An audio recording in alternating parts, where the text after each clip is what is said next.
All right, welcome everybody to the College Football Retro Show. I'm your co-host Dan Murphy, along with my co-host Brian Barnes. And today, Brian, we're going to go over the 2000 Michigan Purdue game. Not a game that jumps out to a lot of people, I think, but man, this is kind of one of those hidden gems, an absolute classic, a 32-31, 18-point comeback win for Purdue, and an absolute classic. What are your initial thoughts for this game, Brian?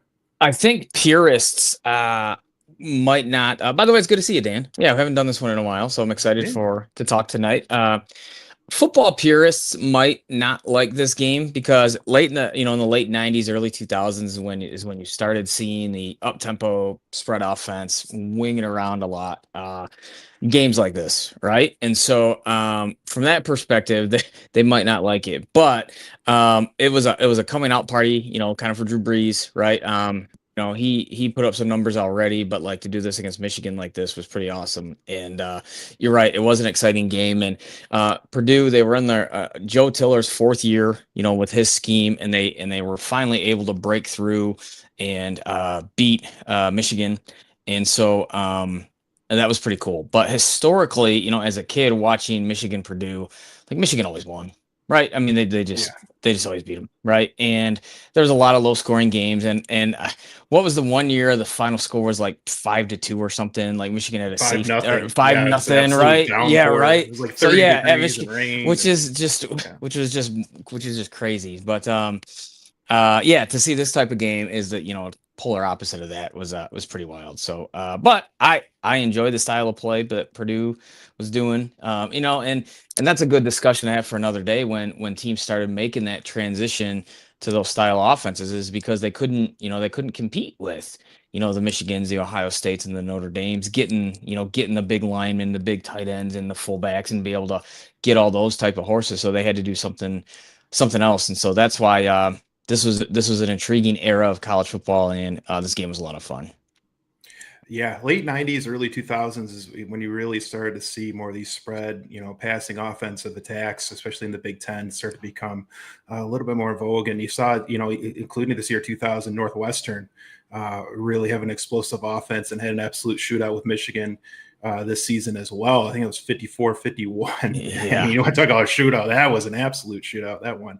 Another classic that we might, do down the road. But yeah, these lower, traditionally lower teams, the Northwesterns, the Purdue's, even you saw like Illinois kind of go into this offense a little bit more that in that era, really be able to compete with the big boys by going with this style of offense.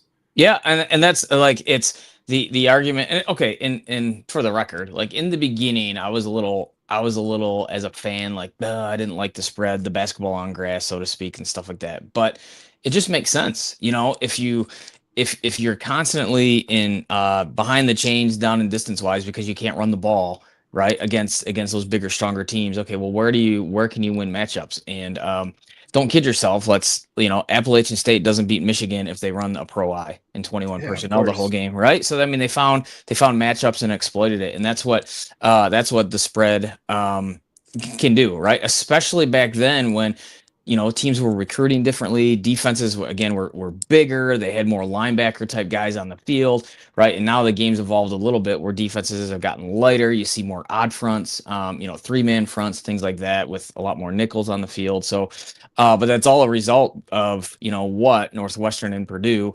and people don't want to hear it, but like Tulane and West Virginia with Rich Rod were doing, and yeah, it was an interesting time, and football is great like that. Everything is cyclical, and but you notice nowadays it's going back the other way. Michigan won a A national little bit, championship a yeah. couple of years ago, right? With heavy personnel groupings, and were able to pound the rock. So it's pretty cool. Yeah, and it was an interesting time. And definitely what it allows for, and we'll see it in this game, it is for big comebacks, because when you play with that style of offense, it allows you to be able to score quickly. And when you're playing with 4 and 5 wide receiver sets, if you're down, a couple scores, they can be nothing. If your defense can get a stop or two, and your offense can get rolling, like you can score quickly and you can make big comebacks like this, like we would see in this one. Yeah, there was always right. There's you're never gonna have it perfect. If your personnel is more run game oriented with heavy personnel, it's typically harder to come back. Yeah, Right. But you play better ahead.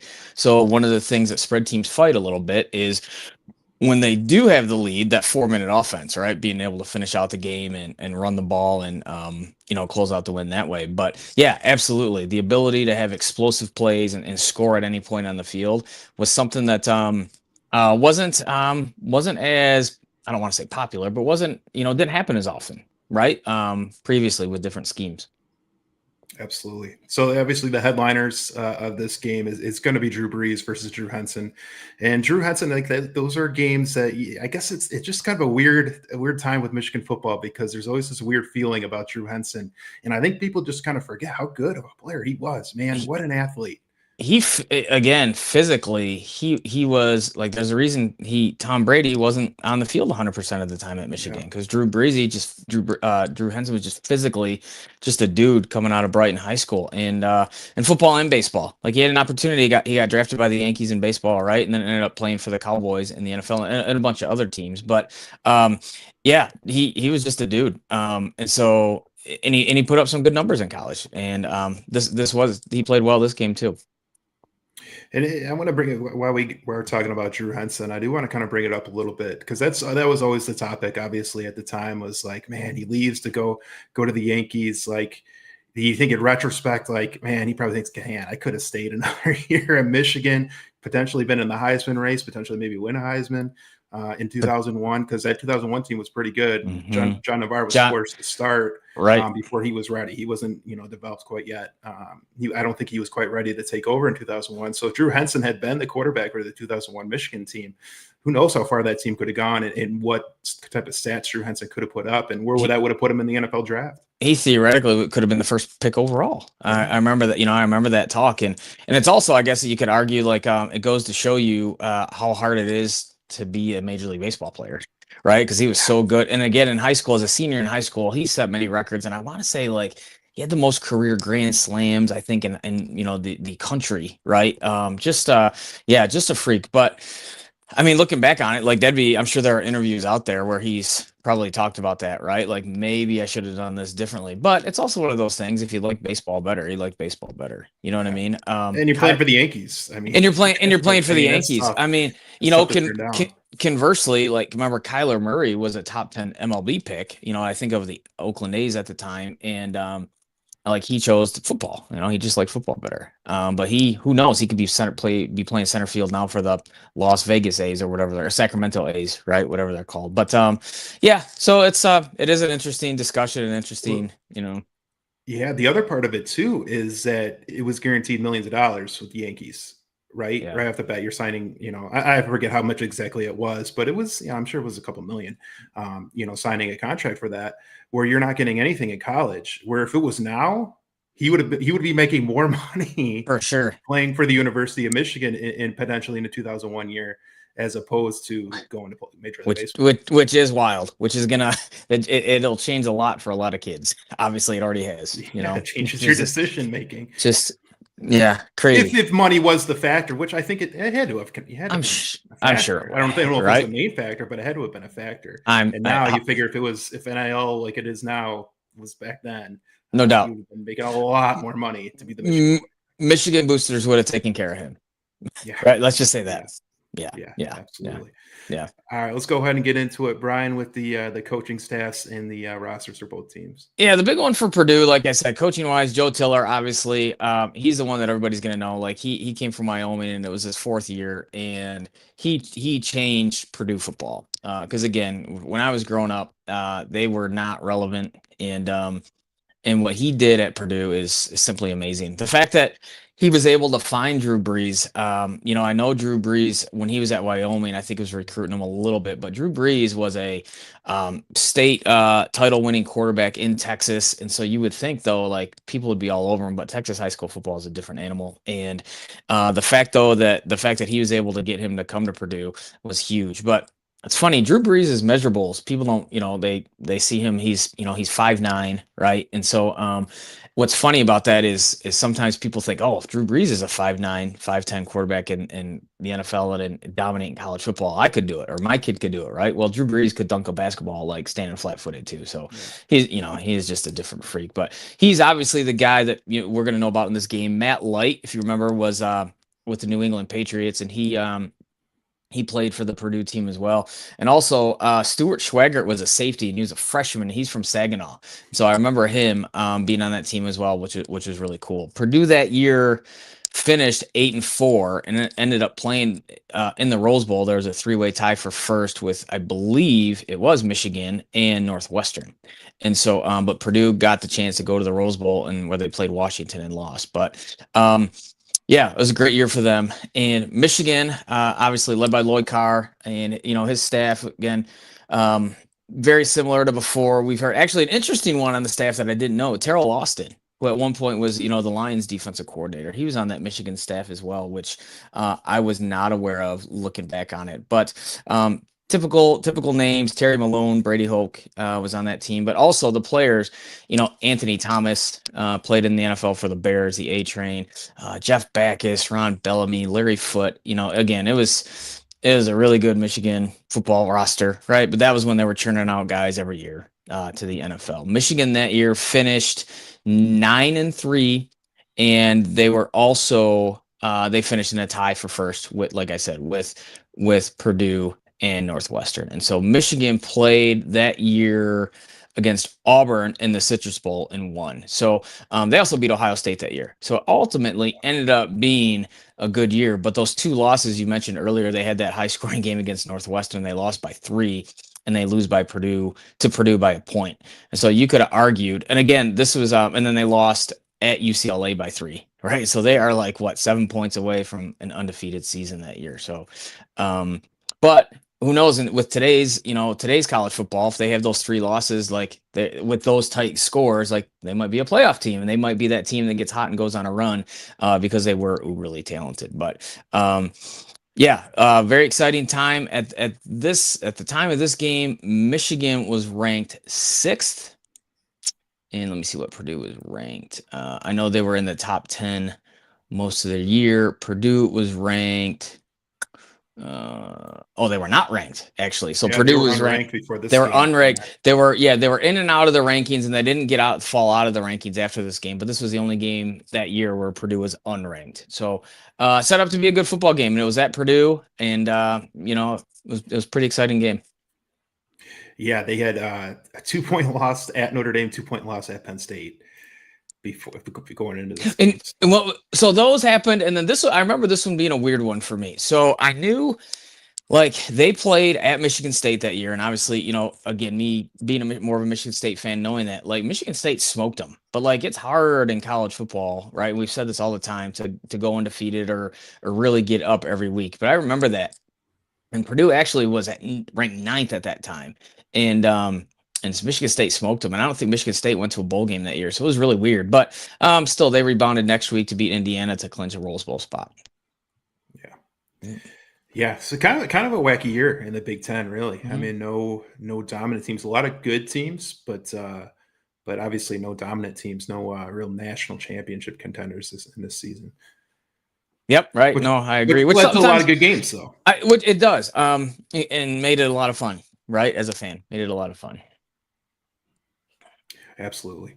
So we can go ahead and get into this one. I'm going to go ahead and show this real quick. So this is just a game info, kind of a general idea of what the game was. This game was at Purdue. Oddly enough, it was a noon start, so 11 a.m. start Central Time.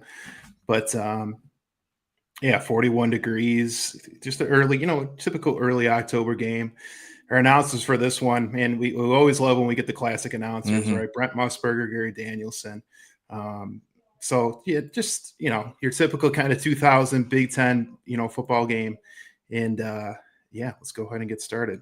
Yep, I'm ready. We'll show this. This is Purdue's going to get the ball first, too. Let's see. Actually, excuse me, Michigan ball first.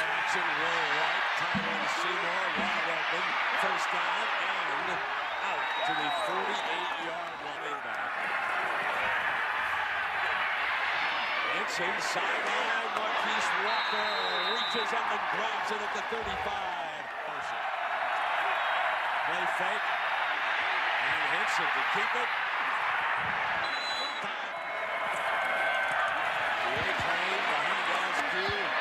First down, he powers his way to the 7. Coming motion, and that should help Terrell on the right side, but he's looking to walk and down and touchdown. We could just see Drew Henson, man, just a rocket for an arm. You know, David Terrell and Marquise Walker were also pretty impressive receivers for Michigan at that time. So Purdue would come back at an incomplete pass here, settle for a field goal. Purdue is on the board, but instead of the touchdown, they settle for the field goal because another dropped pass. Henson for the Wolverines. Marquise Walker crosses first courage, breaks a tackle, crosses midfield, powerful run, out of bounds. So that's actually Cross running the ball. But man, Michigan had 3 real power backs with Askew, Anthony Thomas, and Cross.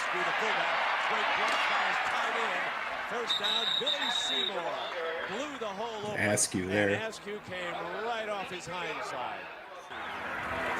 Play fake Askew. Henson roll. Hit on the release. Got Seymour. So think about it though, Dan. Like you just said, like look at the amount of backs that Michigan has. Purdue wasn't getting those guys. Yeah, exactly. You know? Askew out of the backfield.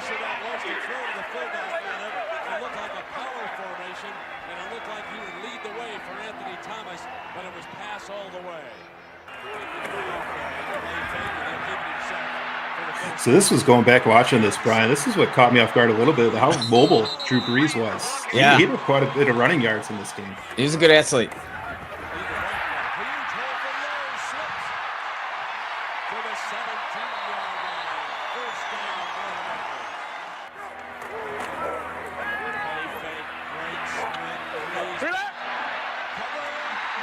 This was a throwback. This was a little controversial to me. It looks, they call it an interception. Mm-hmm. It looks like he dropped it, but they end up giving it to him. I assume at this time, Brian, they didn't have replay. Yeah, definitely not.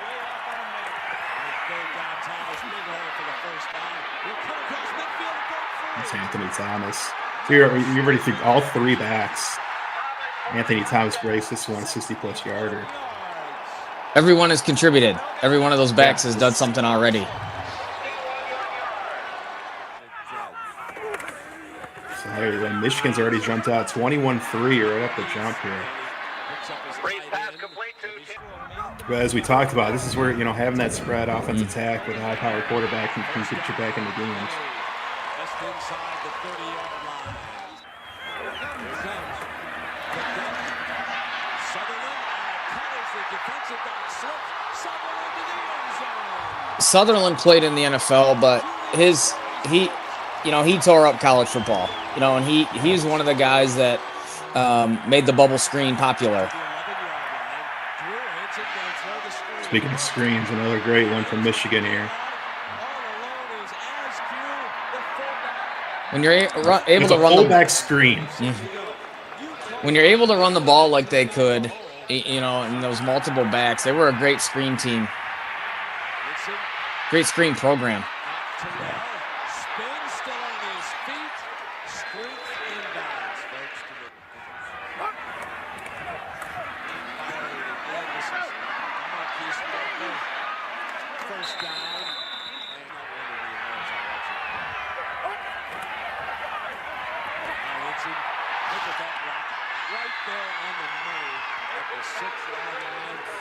Obviously, this is an opportunity for Purdue to try to stop into a field goal, keep it a 2-score game. But Henson just a rocket, man, with a touchdown. He just looks like physically, in the way he steps up in the pocket, just a prototypical quarterback. Just back in the late, early 2000s, late 90s, like your prototypical stand in the pocket quarterback. And he was a great athlete, but he looked the part. He had all the tools. He could do he could do everything he wanted, man. Mm-hmm. He could run, he was mobile, he could get out of the pocket, make plays happen. But that arm was incredible. Obviously, that's what helped get him into baseball and get drafted was that rocket arm. But And man, that's why really put it on display in this first half.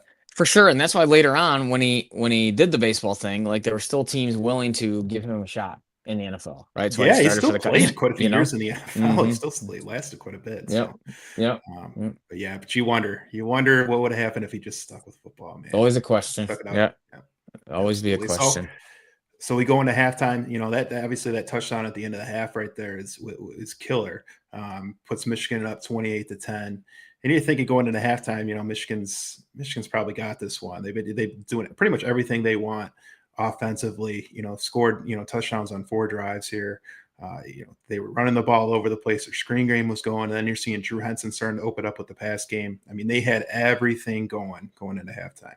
Well, that's what's crazy, and we've been there as coaches and fans. You're watching this, so it's 28-10. So you're thinking to yourself, okay, if you would have told Michigan fans or the Michigan coaching staff, like, hey, you're only going to score 3 points in the second half, they'd say you're nuts, right? Because they've been able, like you said, to do everything they wanted, and it hasn't even been close.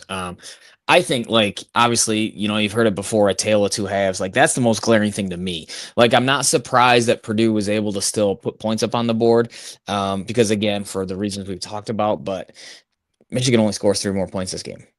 And that's a big shock. That was a big shock.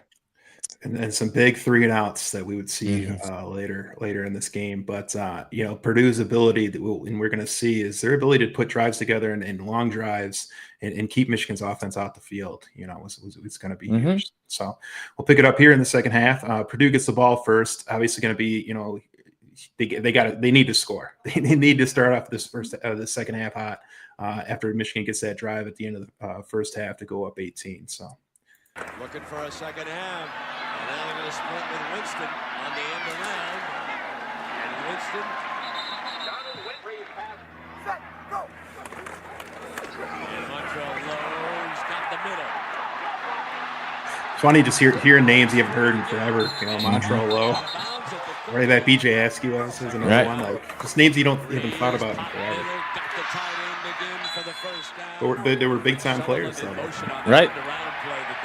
Sutherland's speed carries him inside the 10, out of bounds for a Purdue first down. When he doesn't score, there he is over the top, no doubt. Big first drive out of the half for Purdue. With that, Dan, like think about.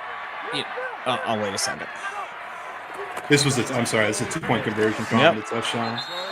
So I want to ask you about that real quick, Brian. Down 11, you go for the 2. Do you think it's, this is the first drive of the second half? Do you think it's a little early to maybe go for that, or would you wait, or do you feel like you're kind of chasing points a little bit? If they're thinking like, hey, we can't we're going to have trouble stopping these guys, like we got to steal some points, then I don't see anything wrong with it. Because if you make it 10, touchdown, field goal, right? So if you make it 11, if you just kick it, it's touchdown, 2-point conversion, and field goal, right? So those are like that's just makes it that much tougher. But I was gonna say, like, I'm not a huge momentum guy. I keep talking about that every time we talk, right? But if Purdue doesn't put together a good drive there and don't score, right? I'm not saying the game is over, but they're in trouble, and they probably know they're in trouble, right? They haven't stopped Michigan all game. Michigan's getting the ball back up 18. They're playing a little bit. Hey man, we're still loose. We're really in control of this game. Even if Michigan goes 3-and-out with an 18-point lead, run some clock, punt the ball, they're still feeling great. But that was critical that Purdue scored that drive. Critical. Again, who knows? But like the game's probably over if Purdue doesn't score there. If they don't do something there, right? We always talk about, we're both, you're a little bit more on that train than I am about the momentum idea. It's just an overused word. I like to use the word rhythm. And I think it's like you getting your offense into a rhythm, especially after you only put up 10 points in that first half. You got Drew Brees. Like, you want to get that passing game going. You need to get that passing game going. And they were able to get, the offense was able to get in the rhythm on that. Well, part of it though is Michigan controlled the clock the entire first half. Right? Too, every drive, I feel like every drive, I don't have it in front of us, but like, did Michigan punt the first half? I don't know. So, Michigan ran the ball and controlled the football for the entire first half, it felt like. So, Purdue didn't have that opportunity to get in the rhythm, right? So, yeah, you saw what they could do that drive right there. Boom, feeling good, running some jet, doing some other things. The big thing is that they were started getting stops, right? And then, like you said, that rhythm was able to continue.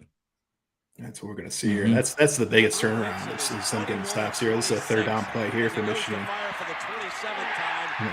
With the incompletion. So, Purdue's able to get the ball right back after scoring that touchdown. Drops it off to Sutherland, and Sutherland is out, and you just can sense a different rhythm with this Purdue. Yeah, you can hear it. Musburger right there saying it. Brees waits, middle, got it, first down. And you notice already in this half, Purdue's been in the gun a lot more, I feel like, right? There's another one because they were under center a little bit more in the first half.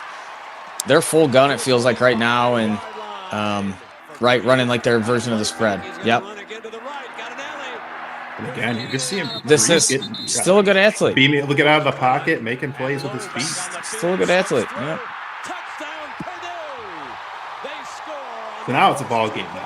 For sure. They get to get it to one score and be able to do it that quickly. Score, stop, score, just like that. They get another stop here. Force Michigan into it. They look like they're going to go for a field goal. But the thing is with Michigan at this time, another kind of name from the past, right? Hayden Epstein, he was their punter and their kicker. So you have this ability to do this, which you don't see very often, is to be able to go set up in a field goal formation, but then you end up having him catch it and just pooch punt it and gets a great punt. It pins them inside the 5. Purdue ends up going 3 and out, which gives Michigan opportunity with great field position here. Henson looks downfield. Gets rid of it. Incomplete. Purdue would get a stop here, force Michigan into a field goal. They do kick it this time. Sometimes, sorry to interrupt you, Dan. Sometimes people, like we all do this, we overemphasize the halftime adjustments, right? Sometimes it's just, okay, like as a player and as a coach, like you've seen it and you can recognize things quicker, right? Like, so you've seen it in the first half and it's like, okay, like now we're seeing that, my reads and everything's a little bit quicker, right? Now that the game's going a little bit. So it's not always necessarily just a big halftime adjustment. It's just, okay, I've seen it, I'm reacting, we're good.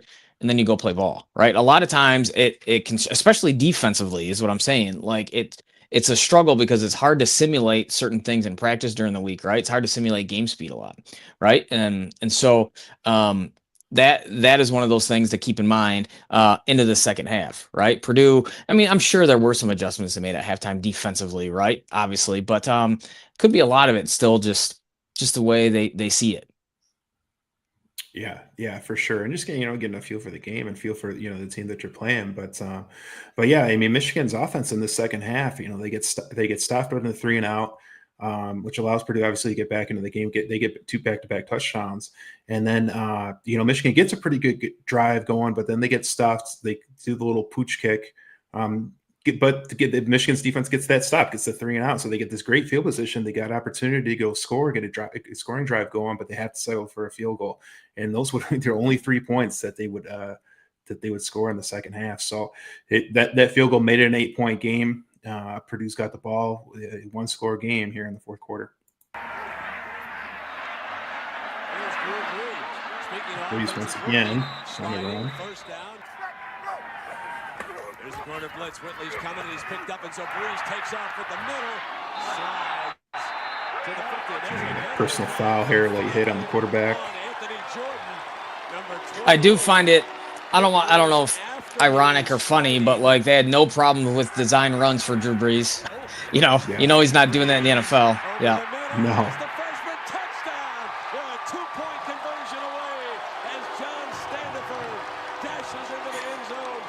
So I brought up that point about the 2-point earlier, Brian, where you're chasing points a little bit because had they just kicked the extra point, they'd be in a situation here they wouldn't have to go for 2 again.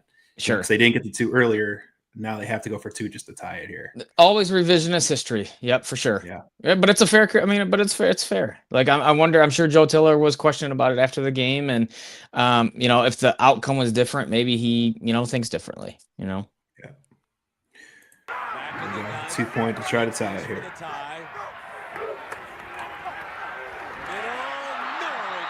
So they can't come up with it. So Michigan hangs on to the 2 point lead.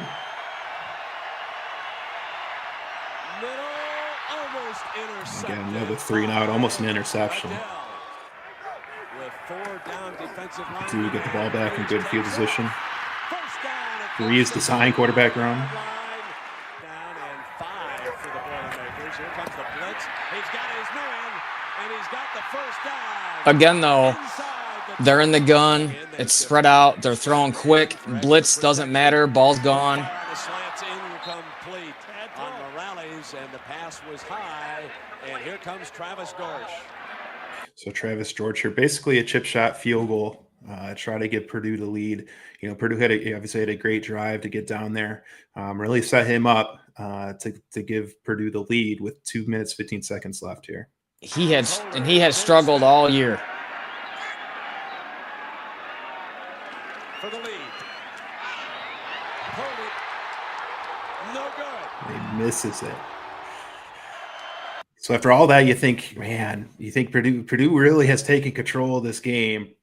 They don't get the 2 point, but they get the ball back after a 3 and out. They get a really good drive, set up their field goal quicker. You think they're going to take the lead, and then bam, he misses it. You got to think that's a bit of a gut punch to the entire team at that point. It has to be. And if you're Michigan here, like this is like, again, your offense is designed to close out games like this. Like there's less than 2 minutes left. Like you have the personnel on the field. You've been gashing them.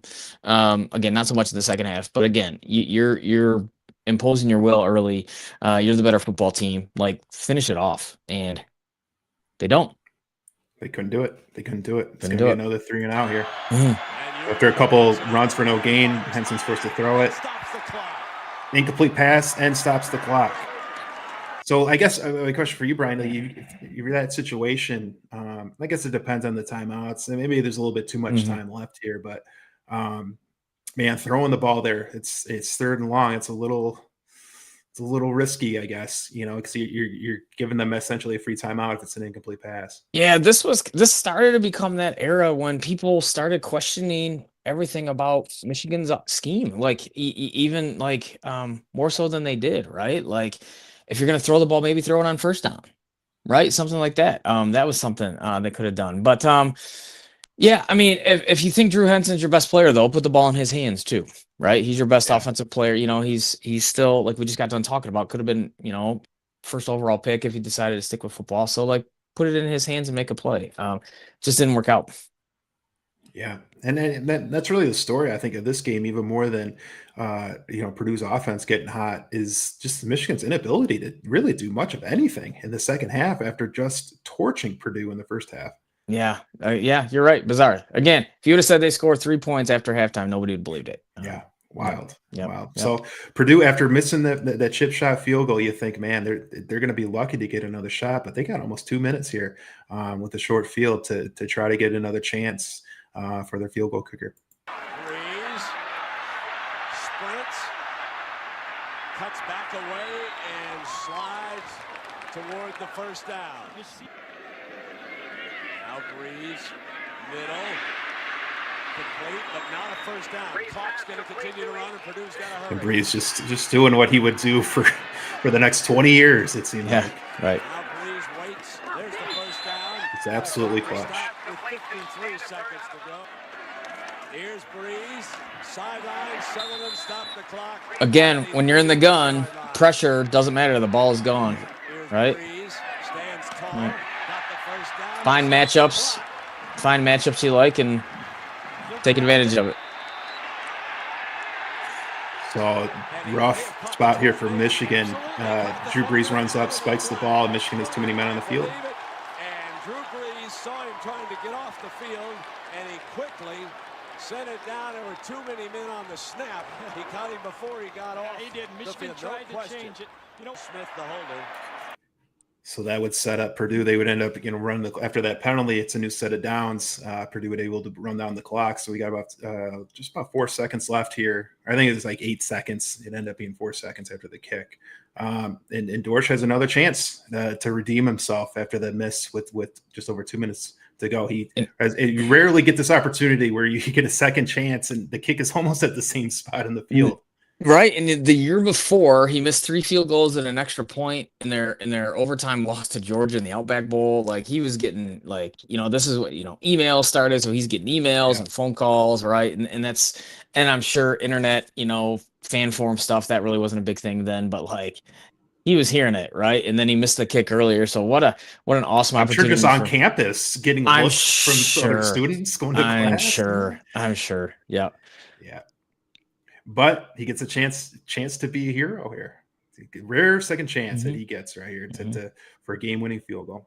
Here we go. And here comes Travis Dorsch, officially 33 yards. You'll get a perfect view of it from the end zone camera. This time he's good. Nails it. Henson's in disbelief. But how can you really be in disbelief? It's the second opportunity he's had to kick that field goal. Yeah. I don't know, maybe he thought he was going to miss it. I don't know. This game's over, ladies and gentlemen. Purdue has won it. Purdue wins it for the first time. We're going to hear from Joe Tiller and Drew Brees here in a second. He beats one of the big boys. Coach, congratulations. Thank you. It's a great win, great comeback. Our guys hung in there, did what they had to do. They made my turning down the penalty down here and look good at the end. Yeah, let's talk a little bit about your concerns going into this game. You said you wanted your players to realize that in a tight game they could win. Win a close one. This is going to do a lot for our football team. Congratulations. Thank you, Jack. All right, Drew, let's talk about this come from behind victory. Spectacular. Yeah, I guess this is the way that I drew it up in my dream last night, and it came true. It was a great win just for the team, and to be down 18 points at halftime and to come back and do something like that, I mean, that's awesome. What did you talk about at halftime amongst yourselves? What did you say to each other? There's those games sometimes where you're playing an opponent that, might be ranked higher than you, but you just never give up, and you always believe. I think there's one thing I can say about this game, that we knew we were going to win, and we believed we were going to win.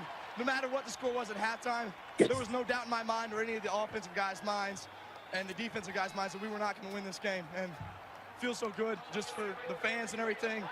I know we've had a lot of close games like this go the other team's way, and it's about time one went our way. Did you say anything to Travis when he came out that last time? No, I about tackled him. I told him he better make this dang field goal. But, I knew that, redemption was going to be sweet, and he came back and made it. Congratulations. Thank you very much. All right, so there it is, Brian. It's an all-time classic, Michigan-Purdue from 2000, and yeah, man, fun to look back at a classic Drew Brees game. I did not remember him being that mobile, like with design runs for him. That caught me off guard a little bit. But man, what a player he was, and obviously Hall of Famer, one of the great football players, period, of all time. Yep. So I was thinking this before we got on, and I'm glad we're finishing up, and I get to ask you this question. So after this, Michigan, over the rest of Lloyd Carr's career, played in 3 Rose Bowls, right? Had a chance, they played in that 1-2 game against Ohio State in 2006, and they were still doing Michigan things. And Purdue, this was Joe Tiller's one, Rose Bowl opportunity, and really one league championship, right? And then since then, he still had some good years, some 8 and 9 win seasons. But with today's college football, right? If this happens now, I know he was a little bit older, and going from Wyoming to Purdue was kind of right. Like that's that dream job almost scenario.